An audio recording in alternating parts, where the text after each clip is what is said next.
Hello, everyone, and welcome to Transatlantic Watch Party, a podcast in which Dan in Canada and myself, Cara, in the UK, watch a movie separately and get together to discuss it. And this week, we are discussing the 1976 Best Picture Oscar winner, Rocky, directed by John G. Avildsen and starring and written by Sylvester Stallone, and also starring Talia Shire, Burt Young, Carl Weathers, and from Santa Claus the movie, Burgess Meredith.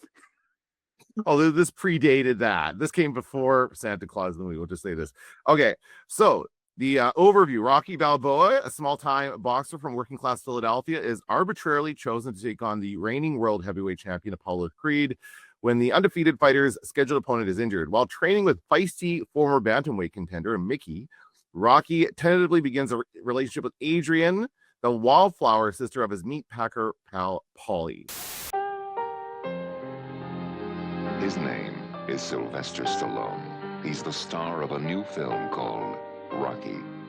He's been described as tough, handsome, talented, sexy, sensitive, dynamic, brilliant. He's been compared to Nicholson, De Niro, and Brando, but he is Rocky. He's the man who could be loved by only one woman because somehow she gets beneath the pain. He's every nobody who ever needed somebody. Rocky, do you believe that America is the land of opportunity? Yeah. I'll break both your arms so they don't work for you. He's every man who ever settled for something less. What about my pride, Nick? At least you have pride. I ain't had no pride. I ain't had enough. I want to get that. I want to get that. Terrific. I mean, you're going to be a heartbreak. You walk down the street breaking hearts the way you're looking. Very sharp. He's the man who never had a chance until now. Rocky. His whole life was 1,000,000 to 1 shot.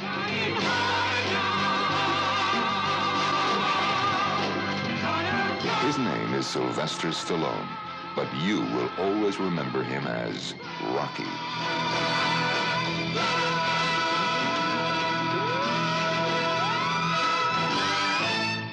And this was your first time seeing it, right? You've never seen this movie before. Yes. So, overall thoughts, what did you think? I'm going to be mildly controversial, I think. I was not really enjoying it until they went on their first date. Oh. I was feeling a little bit like this script kind of feels like it was written by a 14-year-old. Then I read that he wrote it in 3.5 days, and I was like, that makes more sense. Then I read that it went through a lot of rewrites, and I went, that makes slightly less sense. But I really did enjoy who Rocky was. I thought he was a fantastic character. And so I was very invested in him. I thought he was kind of adorable. He is. You're right. He absolutely is. I mean, you're right about him being a great character. That's what struck me this time around. I've seen this movie many times, by the way. Like this big lots of nostalgia for me watching this. My uncle loved these movies, and he had them all taped off of TV because he had like the Canadian. He had our movie channel called Super Channel back in the day, and he would just tape these as they would show them on TV, and so he'd watch them over and over again. But yeah, great character. I like all the actors are great characters. Every single one of these of the main characters. Even Mr. What was his name of the guy he's working for? Grazzo. Like I like the guy. I like him. I like the guy who drives his car. Oh, the guy who drives his car should win an Oscar. Like there's so many little like things in this. I love it. I have to say, I love the first half hour of this movie.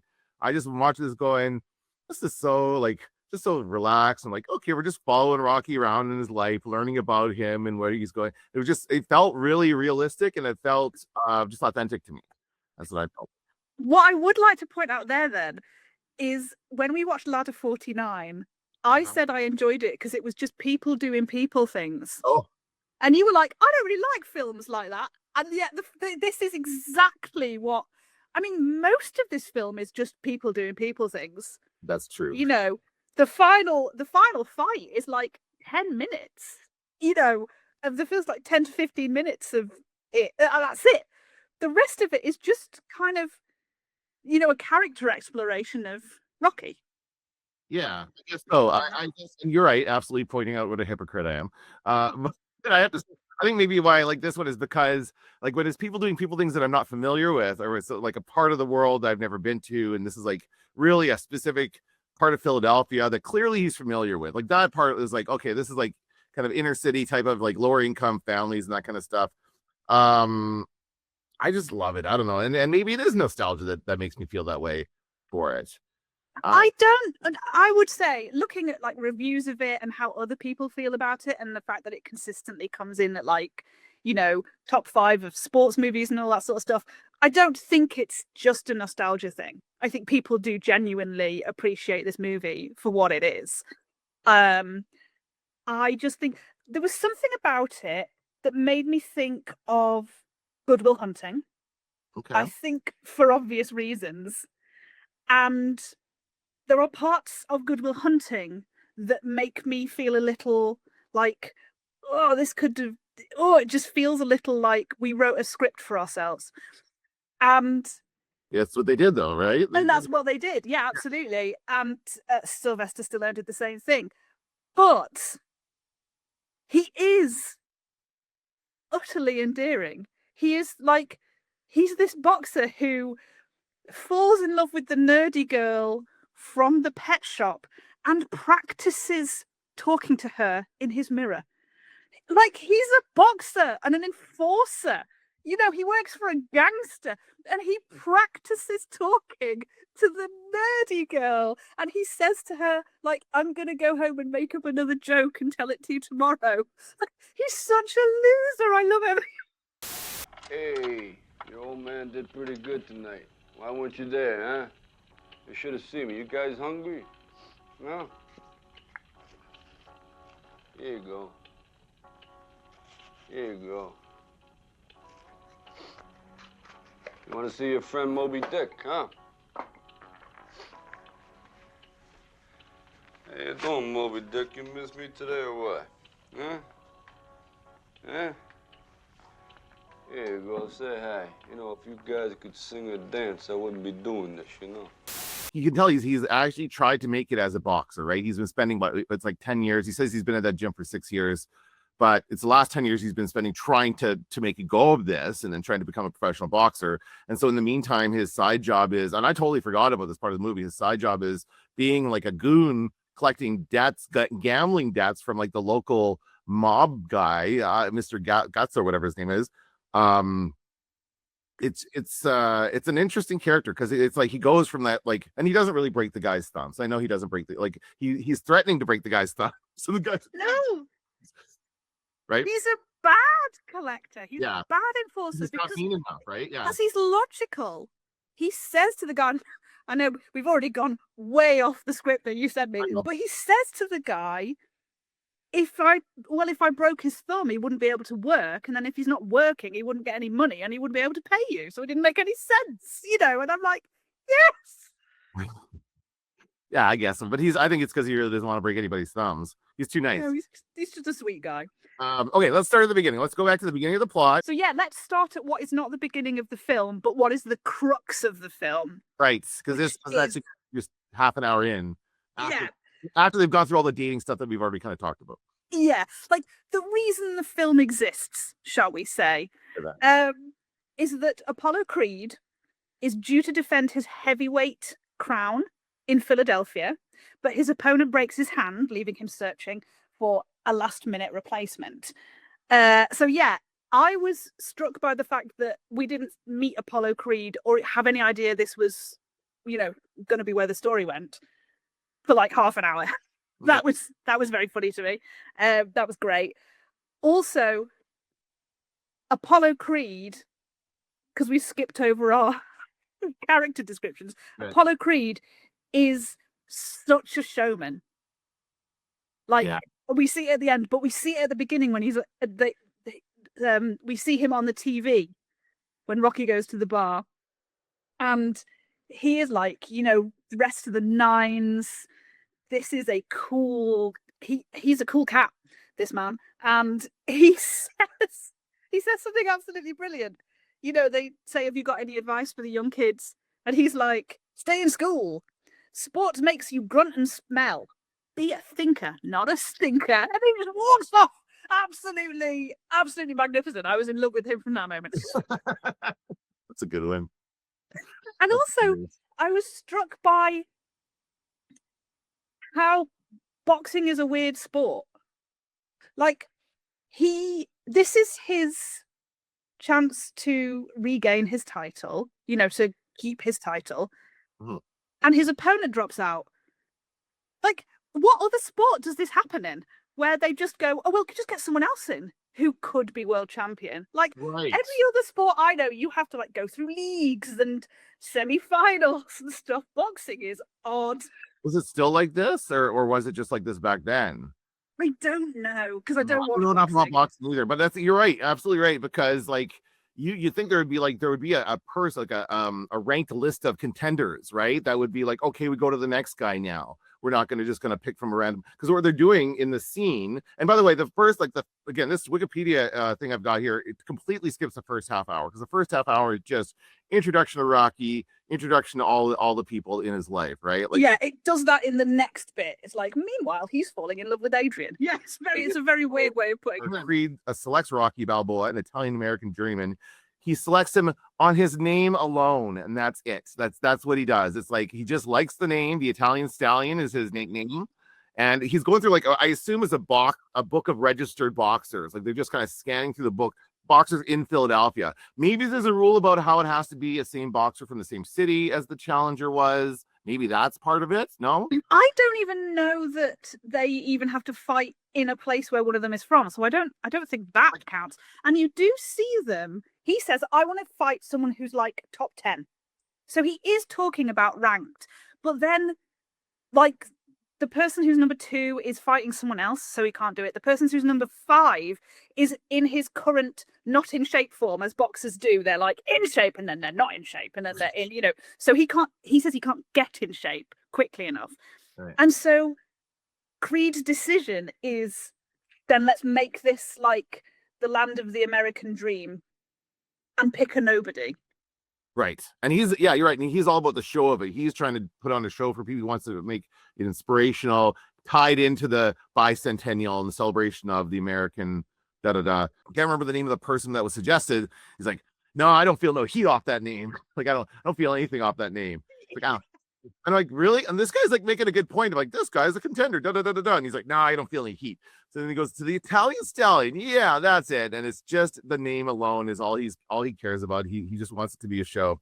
So they approach Rocky, and they do it in a weird way where they just go to the gym where he's been working. And by the way, at the beginning of the movie, there was a scene where he gets kicked out of his locker. I think that's an important scene because it means something later on. That is so important. Yeah, like, right? he's never going to get over that. Yeah, it was very insulting. It was like, and I thought maybe it was a money thing, like he hadn't paid for the locker or something like that. I thought maybe like he had let it go, but no, it was just like, this boxer is more of a contender than you are. Like Mickey is in control of that gym's like hierarchy of lockers and hooks, and it's like a disgrace to be banished to the hook. His stuff's in a bag on the hook with like a couple other bags there. And he's just so ashamed of that, right? And he's still pissed off when Mickey comes up to him later. They show up at the gym. They tell Mickey says he wants you for a sparring partner, which I think was interesting. So Mickey's already misunderstanding what this thing is about. They probably didn't say that when they showed up. They're just looking for Rocky because Creed wants to fight Rocky, and Mickey's assuming it's a sparring thing, right? Mickey doesn't think they want to fight Rocky. Why would they want to fight Rocky? So then Rocky goes in and meets with the promoter. To discuss the thing, and he's like, yeah, I'd like to be an honor to spar with Apollo Creed. I'm gonna not try and do that too much during but he's just so, like, I have to say, this is probably Sylvester Stallone's best performance. Like, I can't think of a better one that he's done. It's just so well done, and it's the only thing that fits his voice the way this does. You know what I mean? Okay, so they say yes, he's gonna do it. He's gonna be the challenger. He gets $150,000, and nobody expects him to win. Yeah, right? That was pretty much that. Like, we see this montage of news and sports, commentators, whatever, saying that like the Vegas odds are stacked against him. He's not going to last 3 rounds. And even they talk about him being a southpaw as well, which is another thing. He's a southpaw, which means he punches with his left hand, and it's his dominant hand. And they're like, I don't know if we want to mess up with the southpaw. And Apollo Creed's like, southpaw, nothing. I'll take him in 3 rounds. And so they're so very overconfident that he's going to win, and nobody thinks Rocky's going to win. And Rocky's just kind of happy to be asked, right? He's not like, really I mean, he says no first. Oh, he's not occasionally. Yeah, great. He's kind of like too respectful. You know, he's like, I can't. That's sort of bringing the sport into disrepute. Do you know what I mean? That's right. He's very respectful of the sport. He loves the sport. And also, I don't know if that meeting mentioned the money, because I only picked up on the money when you see him on the TV when he's watching the TV with Adrian and Paulie, and they're like, it's $150,000, and I was like, oh, sorry, guys, wow. It's a lot of money, especially at the beginning of the movie when you're like, they say they're paying him out. And that's also that beginning scene where the guy's paying them out for the fight, and he's like, all right, here's this minus locker fee, minus this fee, minus taxes, He gets like $40 for winning the fight. The other guy gets $17 or something like that. Like it's like it's nothing, and then he's gonna get $100,000 just for showing up. He gets $150,000. Yeah, they take money out. I wrote it down because it was so really. They take money out for the use of locker room, corner man, shower, towel, and taxes. So if you take your own towel, you get a bit more money. Rocky has a tempestuous relationship with the local gym owner and trainer, Mickey, who is disappointed by Rocky's failure to live up to his potential, because when he takes the locker off him at the beginning, and he gives it a Dipper, is it? I think so. And he's like, this guy's a contender, you're a tomato. Or she's like, oh my God. Oh my God, it's the biggest insult I've ever heard. And he says, you have talent, and you work as an enforcer, you're a bum. And, you know, poor old Rocky, who is a boxer who cannot stand up for himself, is like, it's a job, you know? So they're not really friends at this point. Yep. He approaches Rocky to be his manager for this fight, and Rocky's all like, the fight's been set. Like, I don't need a manager. You don't get a cut of me making this fight. Yeah, that's what he thinks, though. He immediately, he just wants a cut of the money or something like that. Like, that's what he's thinking about. That he treated him so shit. Him, right? Yeah. So Rocky refuses in a very explosive monologue, but he later relents in silence, which I found very interesting. Oh, such a great scene. Like, he's sitting there, he doesn't say anything there, and even when Mickey like accidentally he leaves and he comes back because he forgot his jacket or whatever, and so Rocky hears the door close and he thinks he's gone, so he comes out of the bathroom and he's still there, and he's like, oh, and he goes back to the bathroom. Like, he doesn't feel confident enough to say this to his face, but the minute he's on and out the door, he starts yelling everything he wants to say to Mickey in that moment. And Mickey, he can hear all of it. He's down the stairs, he can hear almost all of it. Talk about your pride. What about my pride, Mick? At least you had a pride. I ain't had no pride. I ain't had nothing. Legs are going, everything is going. No one's getting them nothing. Guy comes up, offers me a fight. Big deal. Want to fight the fight? Yeah, I'll fight the big fight.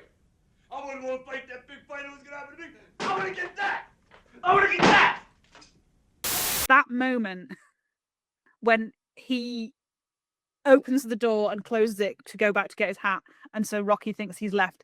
And Rocky opening that bathroom door and then immediately retreating back into the bathroom is possibly my favorite bit of the film. Yeah, it was so brilliantly done. It was just so well handled. It just said everything you needed to know about Rocky. He's so timid and small, and he's just adorable. But what the other thing I loved about that scene was, we're going to go back to it when we talk about Adrian, but there's a point where Adrian shuts herself in her bedroom and Rocky goes up and talks to her through the door. Mm-hmm. And it's honest and vulnerable, and he's sort of humiliating himself, it's just this very honest moment. And we have a reflection of that, a mirror moment in this scene when he goes into the bathroom and Mickey, who's all this, bravado, like, I was a boxer and here's my clippings and I did all this stuff and I know I've got years of pain and experience, and then Rocky goes into the bathroom and he just leans up against the door and goes, I'm 76 years old. And I just love that we have these two talking to people through doors and being vulnerable moments. I thought that was very nice. Yeah, absolutely. But do you think what's Mickey's real motivations in this? Do you think he really wants to help Rocky, or is he just still looking for glory, the glory that he never got in his youth? I think it's more that than wanting to help Rocky. Yeah. And not in a sort of greedy, grasping kind of way, just like this is his last chance. Yeah. In the same way, and that's why the monologue that Rocky does, which was apparently improvised, is so fascinating because they both think they're at the end of their own line. Like he's never going to get an opportunity to do this kind of fight again, and Mickey's never going to get the opportunity to manage someone in a fight like this again. So they're both, even though they're different generations, they're both reaching the end of what they think of is this career for them. And so yeah. And I thought I'm going to bring up the locker thing because there's a brilliant moment where Mickey is looking at the poster he's got of Rocky Marciano, is it? Yeah. And he's like, oh, you're like him. You got heart. And Rocky goes, I got heart, but I ain't got no locker. Do I, Mick? Like oh my God, that cut him to his core. Absolutely. Yeah. I think that I love Mickey. I think it's a great character. It's a great performance by Burgess Meredith. Because you see him do so many other things, like the elf, like the head elf in Santa Claus and the movie, and but even like things like old Twilight Zone episodes and stuff like that, he's really good in. But he's really good. He does know what he's talking about. He does end up helping Rocky. Like that's what I like about it, is that it is something that Rocky needs. He needs an old guy to yell at. Yeah, and he does look out for him. He does look out for him towards the end, which we will get to later. Rocky begins to build a romantic relationship with Adrian Panino. Is her full name Adriana? Really? That's what it says here.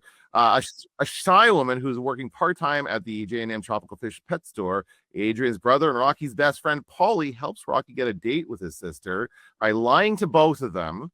I have issues with Paulie.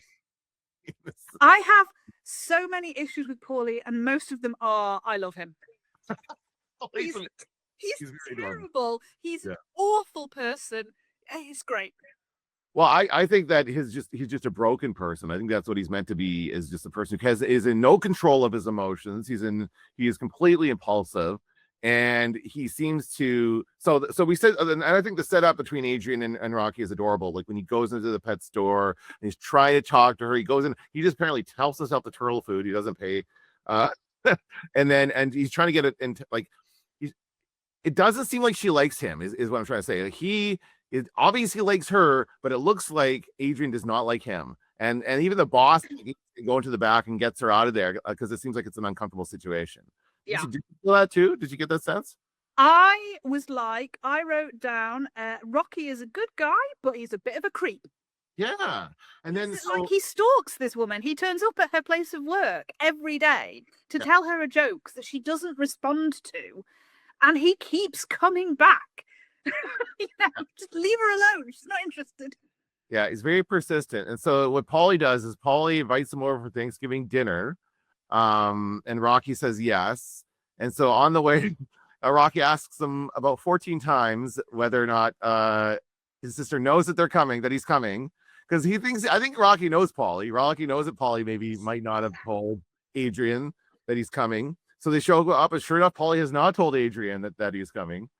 And Adrian is shocked, and Paulie's like, and then so Paulie all of a sudden switches gears. So I don't know why he went from come over for Thanksgiving dinner to take my sister out. Now you got to go out with this guy.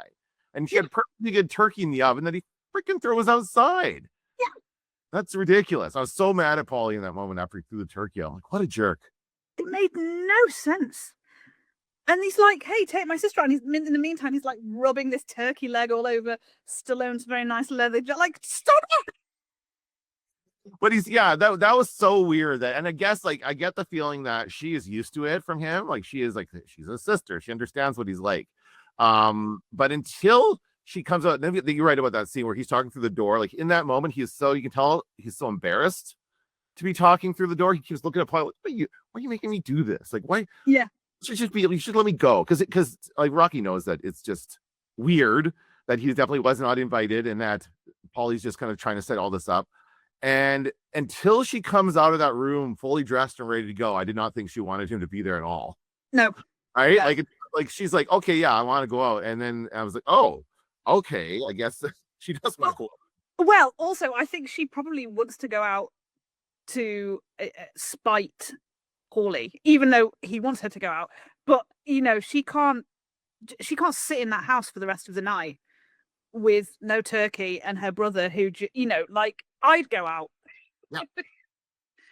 I'd walk out the door with Rocky and then be like, all right, have a nice night. And then I'd go the other way. Go do something else. But yeah.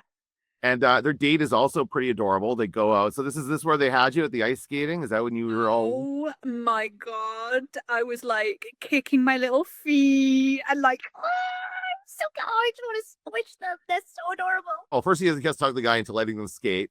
So $10 for 10 minutes and they get on the ice. It kind of reminded me of Happy Gilmore. Maybe that's what it's a throwback to in Happy Gilmore. There's a moment where Happy Gilmore gets the guy to let them skate. They get on there, but he doesn't put on skates because I don't think he can skate. I think he's not very good at it. He says he hasn't skated since he was 15. Yeah. So. Yeah. So he's just walking on the ice. But also I went into, as I do, the IMDb trivia. Yeah. And they said that they were meant to have 300 extras. It was meant to be a full ice rink, but they couldn't afford them. Which is how we ended up with this scene. Oh, wow. That is interesting. And this scene works so brilliantly. Just him talking and talking and talking and talking, and her just not like just walking on her skates and them just doing a few laps of the rink. You know, like I was saying before on the way over here, you know, fight used to be tossing me, but no more, you know? See, all I wanted to do out of fight was prove I was no bum, that I had the stuff to make a good pro, you know? You never got the chance? Oh, hey, you know, I ain't crying about it because I still fight. I kind of do it like a hobby. See, I'll tell you what the trouble is. You see, I'm a southpaw. What's a southpaw? Oh, southpaw means you're left-handed, and southpaw throws your timing off, you see? Other guys, it throws their timing off, makes them look awkward. Nobody wants to look awkward. I'd be completely won over by him. He's so it's not enthusiasm, but like he's so invested in things, you know. Yeah. And he wants to be a good guy. We see with him with the little girl Marie that he sees her with the gang of boys and he like forces her home. He like walks her home and gives her this big speech about like you don't want to be that girl, and she takes that very well. And again, like it's a bit creepy, but it comes from such a good place. Yeah. So what did you think when they get back to his place and she doesn't want to come in? Then he convinces her to come in. Oh yeah. Yeah, I wrote this down. I wrote, I did not like this until the date. All caps. I love the date. Do not trap her like that, Rocky. I've gone off the date. Yeah, I went off the date the minute they hit his house. Yeah. And he like, I mean, I did laugh very loudly when he like goes in and then just like the hand comes out and he just like pushes the door. That was adorable. But I wouldn't have gone in. And then he's like, come and sit on my filthy couch. Covered in garbage and dirty newspaper. He doesn't even take the stuff off the couch. It's like, man, come on. And he takes like, he walks in and, yeah. I'm just walking around in my tank top and show my muscles off and stuff. He just, yeah, he kind of, I thought he really creepy, honestly. His ripped tank top. There's a hole in it. Oh, okay, yeah. which is really classy. It's filthy. And then he doesn't let her leave. And I was just like, we're moving into nice guy territory. And I'm just not for this at all. And he does just this ridiculous thing that happens in movies. And he says to her, "Your eyes are so pretty." Yeah, do you know what? Her eyes were pretty when she could see you. Yeah. And for the rest of the movie, she does not wear her glasses. Is that right? Oh, I didn't notice that. She wears glasses all the time in the pet shop and all the time on that date. So I think they are all the time glasses, like what I wear. You know, It's not reading glasses. I wear glasses permanently. I think she is a permanent glasses wearer. And for the rest of the film, nary a pair of glasses to be seen. How's she even seeing him at the end when he's all the way across the? She's probably just following his voice when he yells out Adrian. But just But I didn't see that. yeah, and I mean, maybe she's got contacts, but why wasn't she wearing contacts the rest of the time? And yeah, it doesn't make any sense. I hate people taking glasses off as though glasses are not an accessibility thing. Yeah. You know, you wouldn't take someone's walking stick away. Don't take someone's glasses off. Yeah, they need them. They need those things to see. Yeah. What I thought about that scene was that it's a scene that probably played very differently back then and definitely would not play now. You could not put a scene like that in a movie and have him like shut the door and I don't remember if he locks it or not, but it's definitely like, and he's like really, and I guess the idea is trying to put myself in Sylvester's head as he's writing this in 3 days, as he said, which was crazy. Again, didn't take another pass at this one, but he kind of like beats her. He wears her down is basically what he does. He just kind of like, you come on, you want to be with whatever. I don't remember what he says, but he just like, if finally they start kissing eventually, and then she kind of lets go. It's like he had to break through the shyness to get through what she really wanted, right? I think that's what the intention is, but it just looks like he's not respecting any of her boundaries. And so if she's shy, that's okay. It should take him longer to break through, and I think it would be more meaningful if maybe he had a couple more dates and we worked through a couple more things before they kissed. Probably didn't have time for it in the movie, but that should have been done. Yeah, like it was definitely not enthusiastic consent. And I did read as well on IMDb that apparently she had the flu and she was worried about getting him sick, and that's why she was like, "I'm not gonna really properly kiss you." And then it was like, "Okay, now I'm gonna go. Oh, okay, fine, we are doing this. Fine, I'll kiss you." You know, but still, for whatever reason, it does not come across well. No, not now. That is and especially since like the next time you see them, they're like together on the couch watching the news, and they're like a couple. It's like a Backdraft 2. They're all of a sudden a couple, and it's like they just for them to be so shy and so like nervous around each other to just all of a sudden being together is a bit false. Well, he took her glasses off. You know, she's a different woman now. She's confident. She's beautiful. She's sexy. She's a different gal. And then from there on, she's just kind of his support. But he does have that nice scene when he tells her later on he can't do it, right? There's a scene where like he's basically, and I thought he meant he can't. I thought he was quitting the fight, even though I know how this movie ends. Like, what do you mean he can't do it? Oh, he can't beat him. That's when he finally realizes that he can't beat him, right? But he just sets his goal. I'm just going to go the distance. I want to go the distance. 15 rounds. That's the maximum amount of rounds you can go in boxing. When they call it, they won't let you fight any more than that, and then they do a decision based on the judges. So that's all he wants to do is go the distance, go the 15 rounds, and he'll be happy. And that's Yeah, and that's a great scene. And I had to pause it at that point to Google how many rounds you could get in a boxing match, because I thought this is going to be like they're going to get to the round that's the final round, and I'm not going to understand the importance. It's like when I watch Casino Royale and they show you the poker cards, and I'm like, is that good? Is he stressed? Is he going to? I have no idea. So this is never quite there for me, and that kind of. So I had to look it up, and it was 15 rounds. And also, did you notice, because she's moved in with him because Paulie lost his nut at some point, he just did his nut, and she moves in. He gives her the bed. He has got the biggest fight of his life, and he is sleeping on that sofa. Yeah.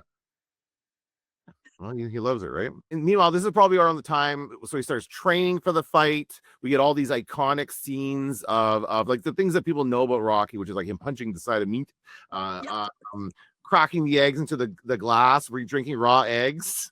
All right, and then I genuinely gagged. And then I had to look away. I love the contrast between the first time he runs up the steps to the last time he runs up the steps, right? The first time he's like wheezing and holding his side, and he can barely make it up because he is kind of out of shape because he's not really fought at this level before. And then at the very end of the training montage, he's like, that's when you get the iconic like arms in the air. He's just so psyched, so inspiring. I love it. I love that. And the music is amazing as well. I love the Rocky theme. It's absolutely brilliant. And also him running up the stairs, that's one of the first uses of the Steadicam. Oh, I didn't know that. The Steadicam was the guy who invented it when he wanted to show people how it worked. That's where he did his first piece of filming. He filmed his girlfriend running up those steps in Philadelphia. Oh, very cool.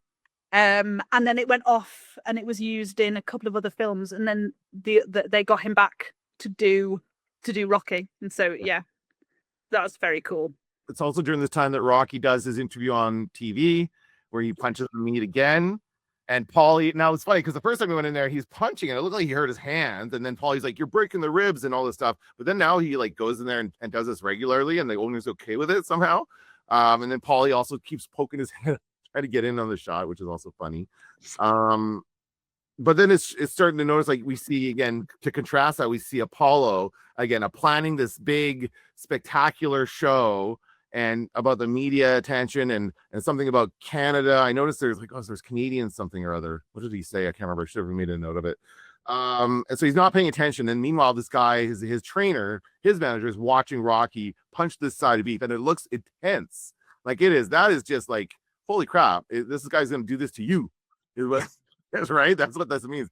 And so it's a very and he tries to get he's like, Apollo, you should come and look at this man. He's like, I don't care about that. Yeah, let's talk about Canadian advertisement. That's right. That's right. What's Canadian advertising? Yes, he wanted to get a better buy, probably because of the exchange rate.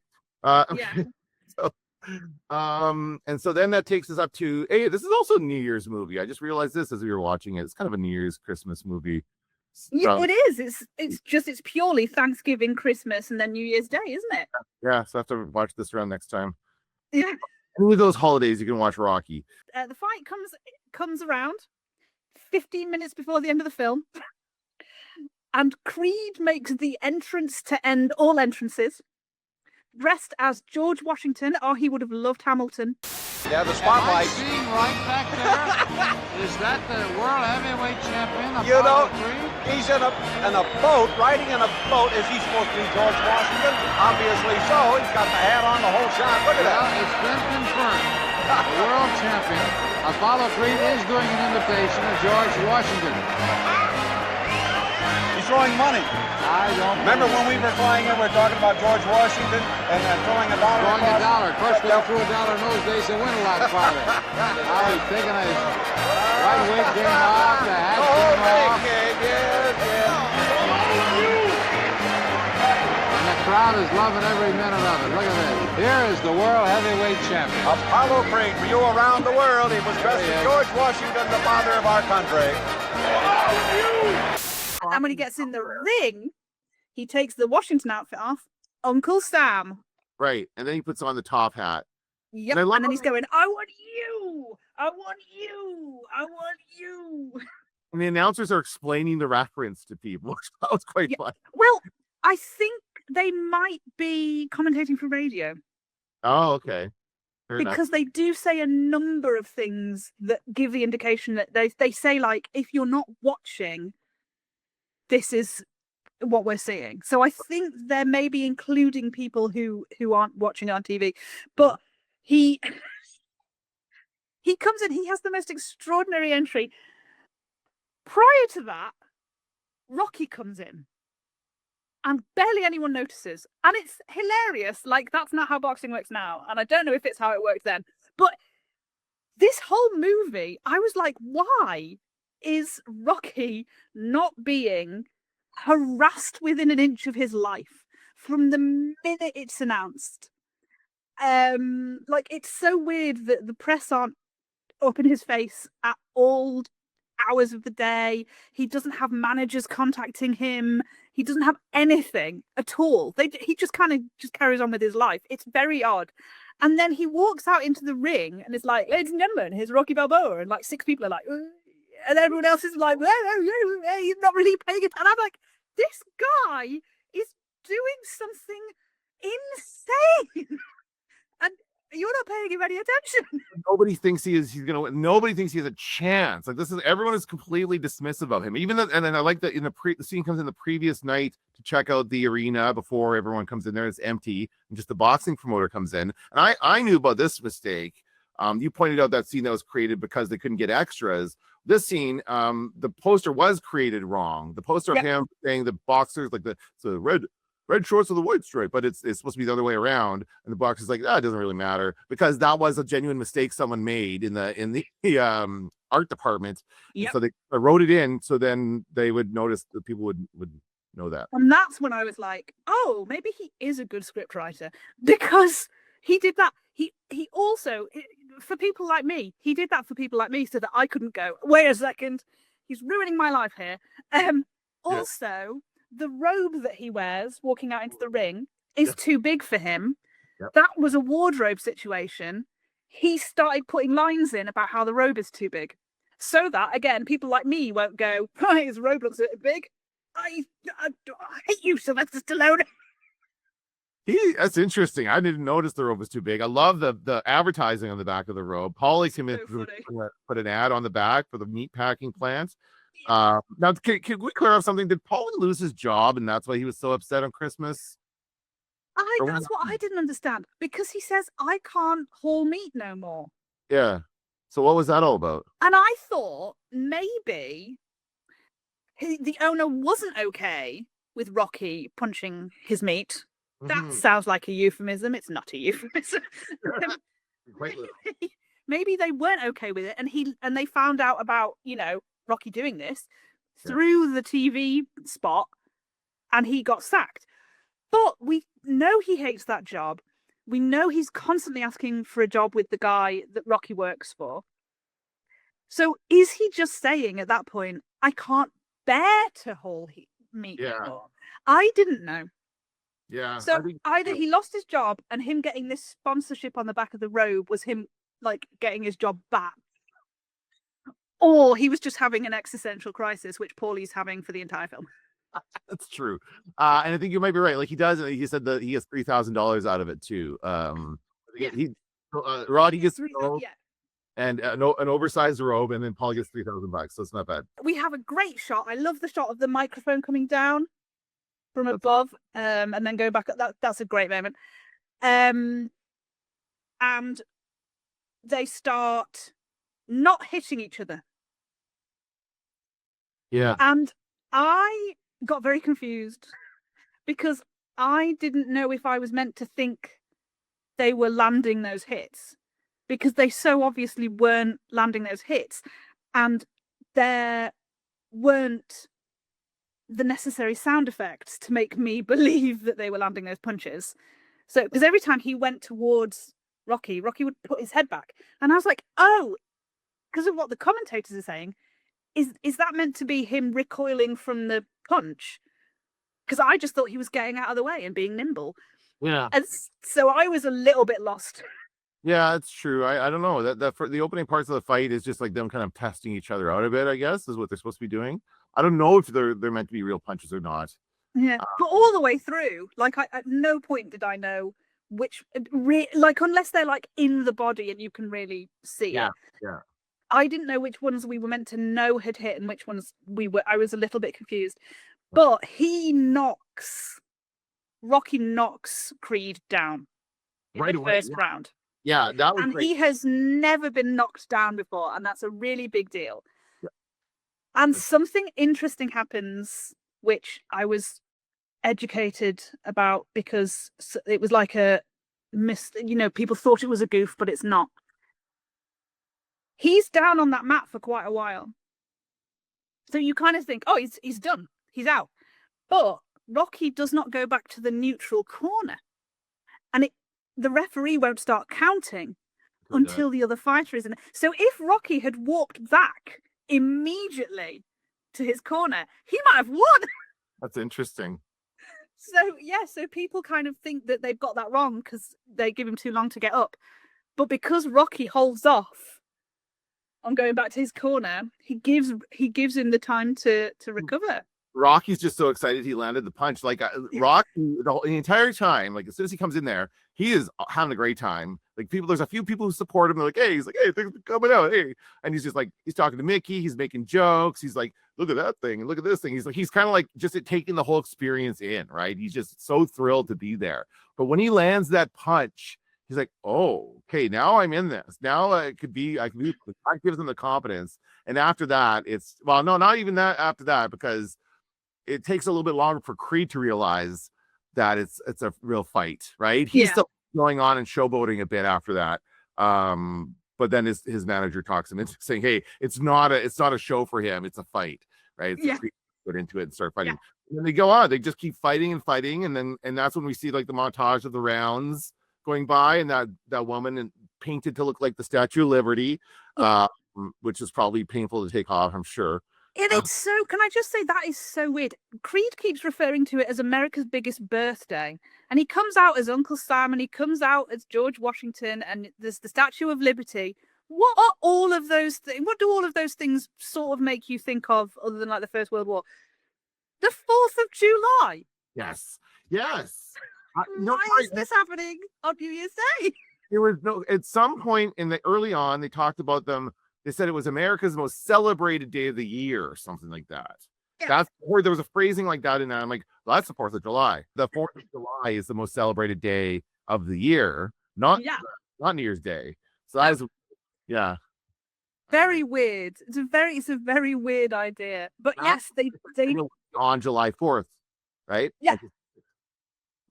But he does last the 15 rounds. Yeah, and you can see at the point where it becomes like they're like, don't stop the fight, they're like, we're gonna stop, don't, and they're both saying it, don't stop, but they're both like, they want to keep going. They got to figure out, because they realize that they're so evenly matched that they have to know who's better. Yeah. But at the end of it, he's like, there's not gonna be a rematch. He's like, I don't want one, because we are like, they just realize like we are the same. We're the same. We've just gone to this with each other. And Apollo Creed has like 20 pounds on him. So, but yeah, so the other thing that happens very near the beginning of the fight is Rocky's nose gets broken. Right. And he is so proud of the fact that his nose has never been broken. That comes up a lot. He's showing off to Adrian about it. See this nose? Oh yeah. It's like, it's so important. And then he gets in a fight. He gets into a ring with the heavyweight champion, and boom, his nose is broken. Absolutely brilliant. Yeah. And Mickey's coming. It's an improvement. So yeah. And Mickey, this is the thing where I say Mickey was looking out for him at the end. At the end, he gets knocked down, and Mickey's going, stay down. Right. Stay down. And he won't do it. And in the meantime, he has broken Apollo Creed's ribs, and he is bleeding internally. And so his trainer is going like, I'm calling it. And I think it's Rocky who says to Mickey, if you stop this fight, I will kill you. Yeah. So yeah, they really, I mean, Rocky has his own reasons, but to get to the end of it. But the fact that he's dragged Apollo through the mud to get there is fantastic. Creed just can't imagine losing to this guy. He's like, oh shit, there's a chance I could lose to this guy. I cannot do that. This is like supposed to be just for fun and just kind of a little like light match or whatever, and it's becoming this battle. It's interesting to me that this, and I'm not a boxing fan generally. I don't watch boxing, or even I'm not even drawn to boxing movies, but it's just about the two of them just putting their all into it no matter what, and just fighting beyond, like pushing their bodies to the limit, I guess, beyond. Yeah. And I mean, for a boxing movie, there is very little boxing in this movie. Yeah. So it's great. It's just people doing people things. Yeah. And then with a bit of boxing at the end. Rocky, you went the distance. You went the 15 rounds. How do you feel? All right, fella. What are you thinking about when that buzzer sounds for that line? What do you think about when the 15th round when you're coming out? Rocky! Rocky!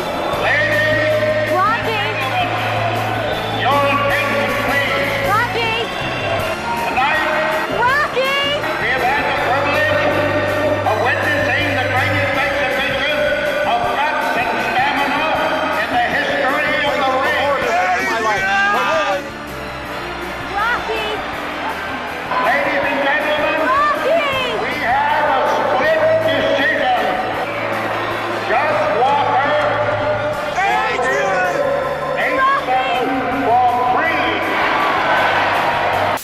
And that I think might be the biggest misconception about Rocky. I don't know if people realize that he does not win the match in the end. It is a decision. They go the 15 rounds. It is a decision, and they find Apollo to be the winner based on points or whatever. I don't know how they've met. It's a split decision, so I suppose it's like who has the most judges. Like, I don't know how it works. So it's like, yeah, reporters are in his face, ask them questions. He's just like, Adrian. He just wants Adrian. And Adrian finally comes out. Like, she's been in the dressing room the entire time. She somehow senses that the end of the match is coming. Maybe because she hears the crowd. I think there's a part where she can kind of hear the crowd, and maybe she's just. And she does come out and, like, you know, she's got her face turned away because they are still fighting. And even though she probably can't see 5 feet in front of her face, she knows what's happening, you know.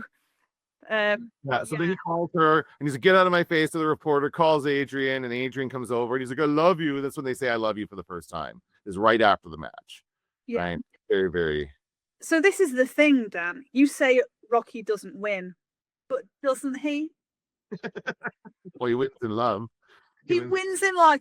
I was so, like, it finished. It ended. They were hugging. They were saying I love you. It ended. And I went, what a weird film. Like, just because that ending was so bizarre. It was all kind of building up to this fight, but then it also kind of wasn't. It was just him living his life. And Paulie desperately trying to live his. and then they have a fight. And then nobody seemed to care who won. Like, they'd been through 15 rounds of trying to kill each other, and nobody cared. And they go, oh, Apollo's the winner. And they raise his hand, and none of the press is all in there. They're not all interviewing. Like, it's very weird. He doesn't care. He's shouting for Adrian. His girlfriend comes up, and then they tell each other that they love each other. End of movie. Like, what? So they're not, I guess, I'm noticing a similarity between this film and the last movie we watched, The Poseidon Adventure, which ends very abruptly as soon as they get into the helicopter and fly off. Because I don't think they liked the, like, what they call falling action or the denouement, whatever the thing is at the end, whether you have a little bit of like the wrap up, you know, like how Lord of the Rings has 3 endings at the end for sure. Well, that's a little too much, but at least one ending would be nice. At least one little, like, here's where everybody is at the end of this. They just didn't do that in the 70s. They're like, no, boom, cut it off right after the climax. Cut it off. This is the end. Freeze frame on Rocky's face. And that's the end of the movie. Yeah. I was just surprised that it turned out that was the point of the film. Oh. Like, the point of the film wasn't the boxing. The point of the film was the love story.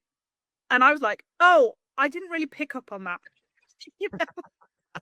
I think it's both. I think it's the point of the film is both. It's about Rocky, and he wants to love. He clearly wants to love, but he also wants to be as best a boxer as he can, right? So yeah, both things, and he achieves both goals in the end. He never goes, like, again, until that point. Like, for a while there, I think he thinks he can win because Mickey's building them up, and he's getting them all like pumped up for the fight. So I think there's a little while there, but until he goes and like looks at the big empty stadium, he doesn't realize, like, oh no, I'm kind of out of my league. But he does what he set out to do. He went to 15 rounds. That's all he wanted, and that is that's the takeaway. Just you can always achieve your dreams, and good for him. Yeah. There's one thing I wanted to say, and you mentioned him earlier, the driver for Grazzo. Yeah. He is awful. He uses a word that is horrifying, and he calls Adrian the R word repeatedly. Right. That's not good. But every time Rocky falls for it, every time the driver goes, "Hey, Rocky," and Rocky goes, "What?"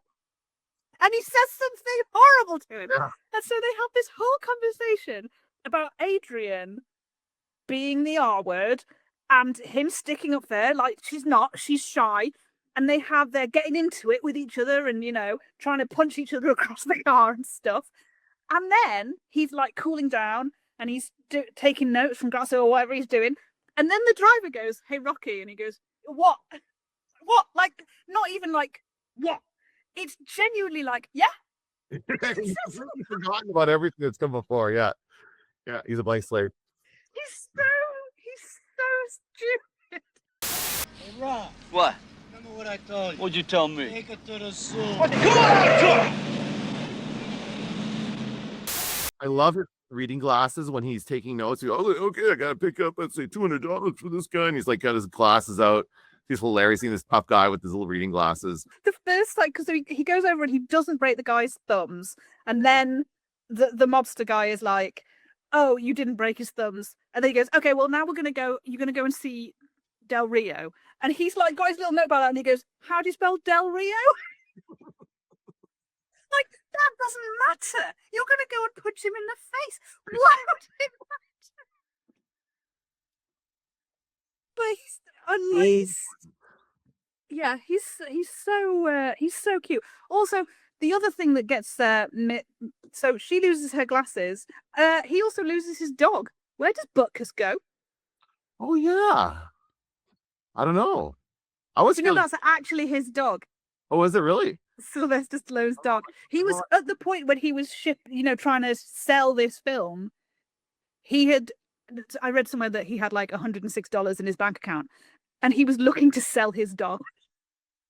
Oh wow! He didn't, and Butkus got a sort of co-starring role. Except she was like, "Hey, I've brought him for you," and he's like, "Great, I'll take him on my runs." And then he takes him on one run, and then we never see him again. He's not in the apartment. Where does he go? I don't know. I hopefully he got out of the cage because I hated that he was in that cage the entire time. It's just the worst place to keep a dog. Yeah. Like a dog that size is a huge dog. All right. So what do you think? What's your rating for Rocky? I gave it 3.5. Okay. That's fair. It's very close to a 4, but there was just one too many things about it that made me not quite. It's a 3.75, but you can't do that. No, you can't. I would give it a 4. I think it's a great film. I think it's very well structured. If you look at like how it plays out, the first half hour introduces the characters, then we get Apollo Creed and the fight set up. Then he starts that. Then it kind of develops from there into both the training and then his relationship with Adrian. We get about a half hour of training, and then the final half hour is dedicated to the end of the fight and the end. So it's very well structured, and it's a simple story. I like that it's a simple story, and he doesn't get too crazy. It does get kind of crazy after this, though. They went big for some of the sequels. Yes. Now that is the other thing, is that at the end of the film, I did not immediately go, "Oh, I want to see more Rocky movies." Oh, okay. I was like, "Oh, he's a nice guy," and that was fun to spend 2 hours with him. But I did not care about, I know he's like this big iconic character, but I didn't care about him enough to sort of immediately think, "Oh, great, there's more Rocky movies." Do you care about Paulie enough to keep watching Rocky movies? Is Paulie in other Rocky movies? Because maybe I would. They all came back. Everyone came back for all the sequels, as far as I know. I don't know how long Burgess Meredith was around, but yeah, he does come back. There's some fairly silly moments with Paulie, as far as I remember. I do want to watch the rest of them, and I probably will at some point in the next little while. Probably not right away, but I'm going to make a TikTok video about this, and then I'll maybe start a little series for Rocky movies that I'll continue at some point, because my favorite Rocky movie is Rocky 4, which is the one with Dolph Lundgren as the Russian. It's really about the Cold War. It's about America versus Russia, and he goes to Russia. It's the best training montage because he does it in the middle of a Russian winter with logs and like just things around him. So it's awesome. I love it so much. Is there more boxing in the other movies? Yeah. Because he becomes a legitimate after this. He doesn't win this fight, but then he becomes, because of all the attention, he becomes like a contender and part of the professional circuit. And so he starts fighting bigger rounds, and they do fight again. Maybe the end of the second one is, I don't remember actually. Now again, I'm mixing them all up in my head. At some point, Mr. T shows up, and so and also Hulk Hogan. So this is just the 80s. It's the 80s at this point, right? Yeah. Anyway. Yeah, and I've seen it. Like I said, I've seen Creed, so I've seen the Michael B. Jordan one. But now I know who Rocky is. I kind of want to watch Creed again. Yeah, because I like that. It was a great film. So I'd like to see that again now, to see where Rocky started and where he sort of ended up. Yeah. Good. So that would be interesting. Yeah. Cool. Right. So what should we watch next then? That is the big question. The one I've had on my mind that I've never seen that I would really like to see is A Few Good Men. Okay. So are you up for watching A Few Good Men? Yeah, absolutely. I love A Few Good Men. It's such a good movie. Yeah. Yeah, I haven't seen that one in I want to say a couple of years, maybe.